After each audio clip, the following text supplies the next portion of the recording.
بالنسبة للناس اللي طلعت تشتم فيّا بعد الفيديو اللي اتكلمت عليه على الفترة اللي أنا كنت فيها في المستشفى واتحجزت في العناية المركزة. أول حاجة إحنا بعد ما كنا خلّصنا الفترة بتاعة المستشفى وقبل ما أطلع، الدكتورة قالت لي: "أنا مش هاقدر أطلّعك من المستشفى بضميري إلا لو عرفنا إيه السبب اللي أدّى إن كل ده حصل." عملت كل التحاليل اللي أنتم ممكن تتخيلوها وكل التحاليل طلعت سلبية. وآخر ما الدكتورة غلب حمارها خالص قالت لي: "هو أنت أخدت تطعيم كورونا؟" قُلت لها: "آه أخدته." قالت لي: "طيب."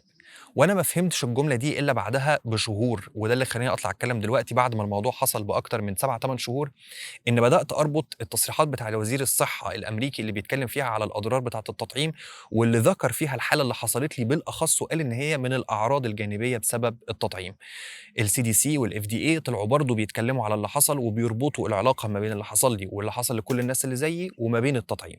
الفكرة إن هم بيقولوا إن ده حالة نادرة وبتحصل 1 في المليون، أنا اللي مختلف في كلامي عن كلامهم إن أنا أعرف ناس كتير جدًا زيي حصل لهم نفس الحاجة، في الدايرة الصغيرة بتاعتي، فده مش من الطبيعي إن هو يكون 1 في المليون زي ما هم بيقولوا أو واحد كل كام 100,000. اللي أنا عايز أوصل له هنا إيه، بعيدًا بقى عن كل العبث اللي بيحصل ده، لو أنت حد بتواجه الأعراض الآتية لازم تروح تكشف حالًا ما تتأخرش، لأن الخطر إنك تتأخر ممكن يسبب للوفاة.